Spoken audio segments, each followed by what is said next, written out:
안녕하세요. 허세림 전도사입니다. 주님 안에서 모두 평안하시길 바랍니다. 6월 16일 화요일 아침 말씀 묵상을 시작하도록 하겠습니다. 이 영상은 녹화 영상입니다. 저는 이 시각 교회 본당에서 나오신 분들과 함께 예배를 드리고 있습니다. 우리가 함께 부를 찬송은 찬송가 310장 아 하나님의 은혜로입니다. 찬송가 310장 아 하나님의 은혜로입니다.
아멘.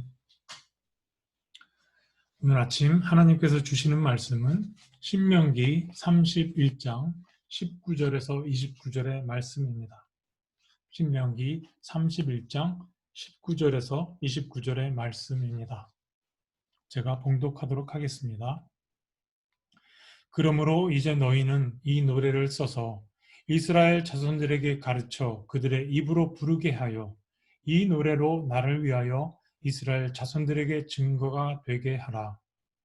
내가 그들의 조상들에게 맹세한 바 젖과 꿀이 흐르는 땅으로 그들을 인도하여 들인 후에 그들이 먹어 배부르고 살찌면 돌이켜 다른 신들을 섬기며 나를 멸시하여 내 언약을 어기리니 그들이 수많은 재앙과 환난을 당한 때에 그들의 자손이 부르기를 잊지 아니한 이 노래가 그들 앞에 증인처럼 되리라. 나는 내가 맹세한 땅으로 그들을 인도하여 드리기 전 오늘 나는 그들이 생각하는 바를 아노라. 그러므로 모세가 그날 이 노래를 써서 이스라엘 자손들에게 가르쳤더라.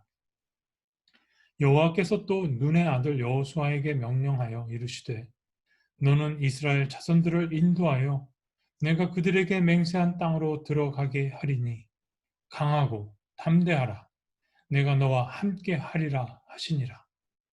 모세가 이 율법의 말씀을 다 책에 써서 마친 후에 모세가 여호와의 언약궤를 메는 레위 사람에게 명령하여 이르되 이 율법책을 가져다가 너희 하나님 여호와의 언약궤 곁에 두어 너희에게 증거가 되게 하라.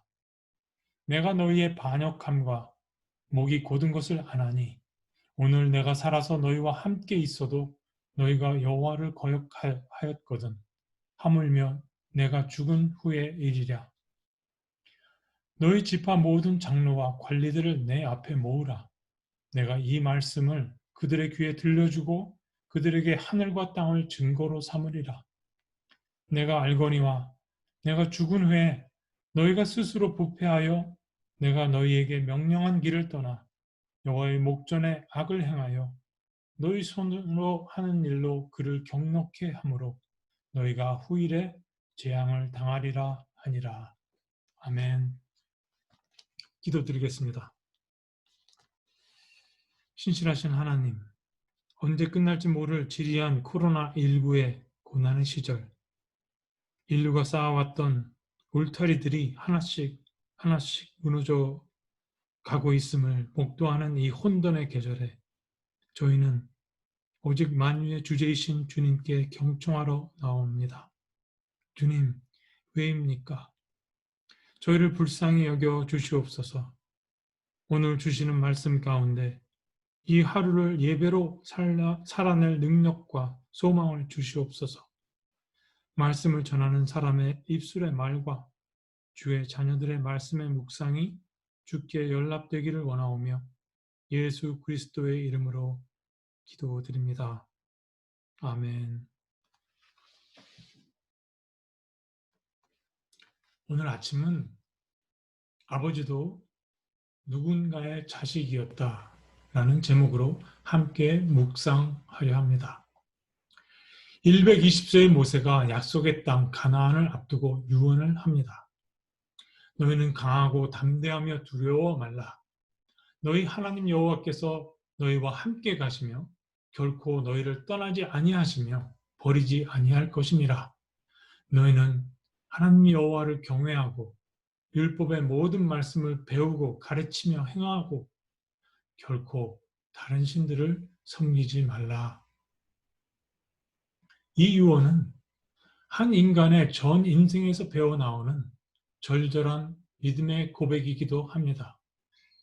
모세는 소명을 받는 순간부터 명을 마칠 느보산으로 오르기 직전 그 순간까지 동족 이스라엘의 죽느냐 사느냐 위기 때마다 자신의 생명을 걸고 하나님께 중보했던 중보자였습니다. 이스라엘 노예 해방, 황금송아지 숭배 사건, 고라의 반역 사건 등 모세가 중보했던 많은 사건들을 기억합니다. 동족 이스라엘을 자신의 목숨보다도 더 사랑했던 위대한 중보자요, 중재자였던 모세. 우리는 기도의 사람들에게서 배우는 기도에서 모세의 중보의 기도를 배운 바 있습니다. 저는 모세의 인생을 보며 이런 생각이 듭니다. 한 인간의 신앙은 그 인간의 전 인생을 통해 묻어난다. 삶의 모습을 보면 그 사람이 하나님을 어떤 사람으로, 어떤 분으로 알고 있는지 알 수 있다는 말입니다. 모세는 자신을 저버리지 않으셨던 하나님을 증거했습니다. 이집트 난민 시절 야곱도 그랬습니다. 임종 직전 아들을 불러놓고 축복을 할 때 요셉에게 야곱이 말합니다. 요셉아, 너는 시냇가에 심은 가지라. 그 가지가 풍성히 열매를 맺어 담장을 넘는구나. 내 아비의 하나님, 내 아비의 하나님께서 너와 함께 하심으로 너는 굳건하리라.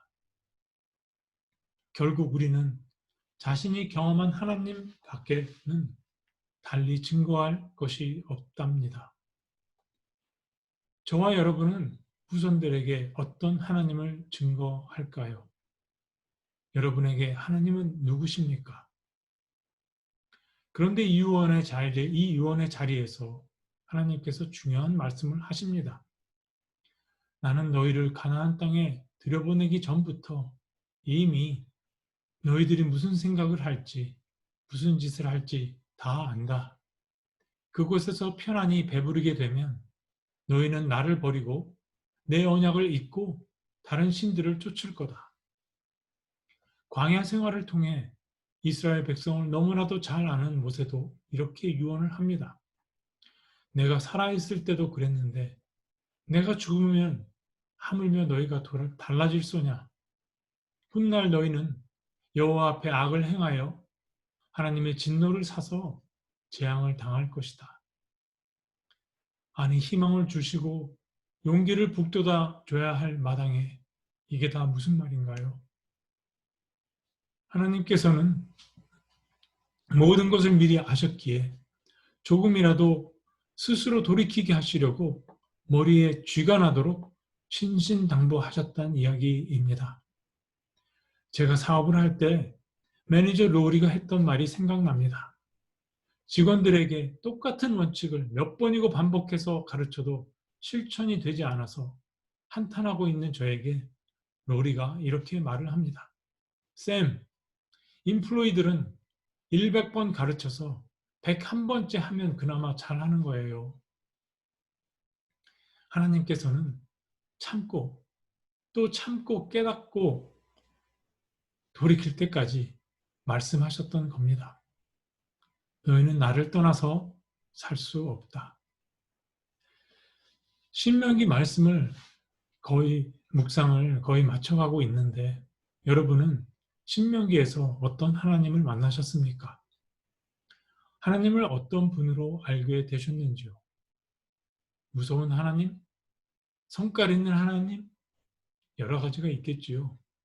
저는요, 신명기를 읽을 때 부서질 듯 연약한 하나님의 마음이 느껴집니다. 그 하나님의 마음이 느껴지면 제 마음도 울컥합니다. 아버지 된 사람으로서 아버지에 대한 이야기를 좀 나눌게요. 한 지붕 아래서 자식들은 자식대로, 부모는 부모대로 함께 성장하면서 야, 아버지 되기란 정말 어렵구나. 이렇게 생각이 듭니다. 아버지는 누구인가? 저는 대학 시절부터 이 질문에 대한 답을 찾으려고 아버지에 관한 책을 많이 읽었어요. 그런데 아직도 아버지는 누구다? 이렇게 말씀드릴 수가 없네요. 아버지는 사랑이다 라는 말은 어떨까요? 1%가 부족한 것 같아요. 아버지는 사랑 플러스 1%의 무엇인 것 같습니다. 아직도 저는 그 무엇을 찾고 있습니다. 왜냐하면 제가 저희 아버님의 자식으로 아직 머물러 있기 때문입니다. 저에게 아버지에 관한 가장 좋은 교과서는 저희 아버님이십니다. 제가 지난 60년간 아버님을 뵈며 아버지 됨을 배워왔는데 아직도 배우고 있으므로 저의 대답은 미완성입니다. 저희 아버님은 내년에 90이 되십니다. 자식인 제가 아는 바로는 아버지께서 세상에서 가장 행복한 시간이 있는데요. 그것은 저랑 집 근처에 있는 허스름한 국밥집에서 대포 한 잔을 기울이는 그 시간입니다. 지극히 소박한 아버지의 행복입니다. 그런 시간을 가지시면 하루의 피로가 싹 가신다고 말씀하시곤 하셨어요. 하지만 부끄럽게도 제 기억에 아버지 대포 한 잔 하시죠. 이렇게 한 적이 별로 없는 것 같아요. 도리어 아버지께서 저를 모시고 대포 한 잔 하자고 데이트 신청하셨죠. 지금은 바다 건너 있으니 하고 싶어도 할 수 없는 형편입니다. 세상에 둘도 없는 자식과 벗삼아서 두런두런 사는 이야기 하고 싶어 하셨는데 아버지의 마음을 알면서도 무심했으니 저는 불효자입니다. 한 번은 대포잔을 부딪히시면서 아버지께서 이런 말씀을 하셨습니다. 세림아, 이제 내가 우리의 부모가 되어야 한다. 무슨 뜻일까 깊이 생각하지 않았습니다. 네가 부모를 보살펴야 한다는 뜻이겠거니 생각했어요. 그땐 그냥 그런 줄로만 알았습니다. 그런데 태평양 건너 낯선 미국 땅에 이민 와서 주변에 아무 가족도 없이 두 아이와 아내와 손잡고 삶의 둥지를 트느라 아둥바둥 거릴 때 문득 아버지의 이 말씀이 생각났더랍니다. 네가 우리의 부모가 되어야 한다. 이 아버지의 말씀이 윤리적이거나 어떤 의무적인 말씀이 아니란 뜻이 아님을 깨닫게 되었죠. 아무 근심 걱정 없이 고나게 잠들어 있는 자식들을 볼 때였습니다. 저 아이들은 내 자식이다. 나는 저들의 아버지다. 저들은 나를 믿고 의지한다. 나는 자식들에게 책임 있는 아버지가 되어야 한다. 나는 내 아버지의 자식이다. 아버지는 나를 믿으시고 나도 아버지를 의지한다. 아버지는 내게 책임 있는 분이시다. 어려운 시절 힘든 내색 불평 한번 안으시고 가게를 일구셨다. 그럼 아버지도 누구의 자식이었다. 그런데 아버지에게는 내 아버지 같은 그런 아버지가 계시지 않는다. 아이들은 서러운 일이 있으면 부모인 제게 달려와서 고민을 털어놓고 울기도 합니다. 그럼 다독여주고 어른인 저도 인생살이 힘들 때면 부모님께 가서 푸념 털어놓기도 합니다. 아버지께서 다독여 주시지요. 그런데 저는 아버지가 당신의 아버지께 힘든 세상살이 푸념 털어놓거나 눈물 짓는 모습을 한 번도 본 적이 없습니다. 부모님이 곁에 계시지 않은 이 낯선 미국 땅에서 제가 남몰래 혼자 눈물을 흘린 것처럼 아마도 아버지는 저를 키우시면서 보이지 않는 곳에서 혼자 눈물을 흘리셨을지도 모릅니다. 내가 우리의 부모가 되어야 한다라는 말씀은 네가 우리를 자식을 바라보는 마음, 부모의 마음으로 바라볼 수 있어야 한다는 말씀이셨어요. 사실 집 밖에서 위인이 집 안에서도 위인은 아니잖아요. 내 부모를 자식을 바라보는 부모의 마음으로 품을 수 있다면 집 밖에서 만나는 이웃들에게는 당연히 그렇게 되겠지요. 속과 겉이 일치하는 삶을 살아가게 될 겁니다. 그것은 깨달음이었어요. 그제서야 그저 받기만 할 줄 알았던 이 자식의 시야에 아버지의 인생에 멍든 마음이 보이기 시작했고 그 멍자국들은 지금까지 저를 키우고 가정을 일구시면서 생긴 고난의 자국들이었음을 알았습니다. 아버지는 마음이 그렇게 시퍼렇게 멍자국이 나도 묵묵히 사랑하는 가족들을 위해 오늘 하루의 삶을 비가 오나 눈이 오나 성실히 살아내셨던 것이지요. 그것이 아버님의 예배였습니다. 여러분, 1%의 무엇, 그 무엇은 무엇일까요? 저는 그걸 표현할 말을 찾기가 어렵습니다. 말씀을 정리하겠습니다. 여러분, 신명기를 읽으시면서 부서질 듯 연약한 하나님을 만나시길 바랍니다. 신명기 말씀은 사랑하는 자식을 향한 아버지의 마음입니다. 그런데 우리는 그것을 딱딱한 계명, 율법, 훈계 정도로 밖에 여기는 것은 아닌지요.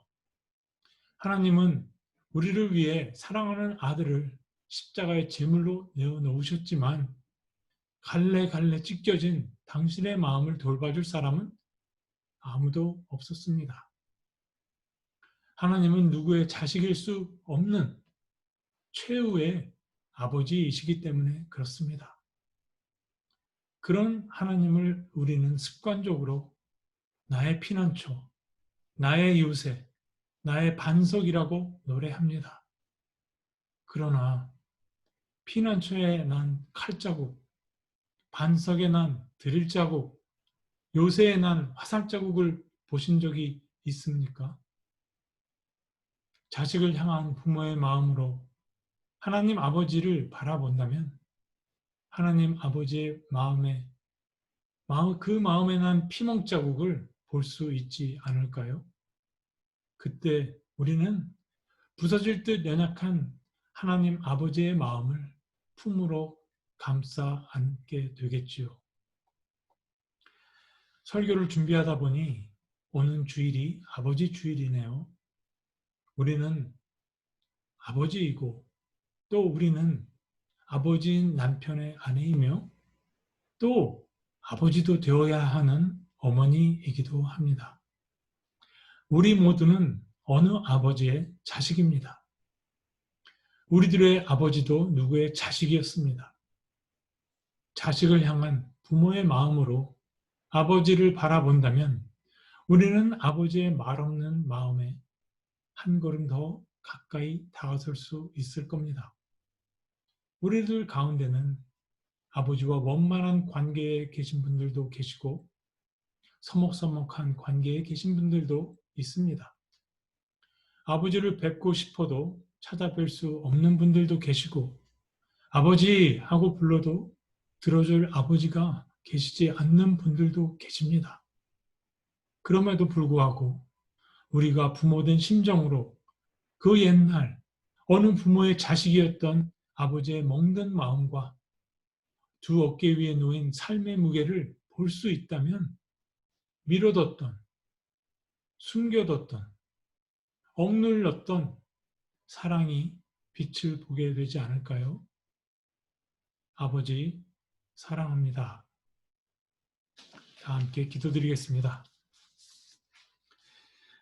하나님, 고통의 시간이 주님의 말씀을 묵상하는 은혜의 시간이 되게 하심을 감사드립니다. 오늘은 하나님 아버지의 부서질 듯 연약한 마음, 그 마음이 느껴지는 하루가 되고 싶습니다. 왜 우리는 하나님을 아버지라고 부르는지 깨닫는 하루가 되고 싶습니다.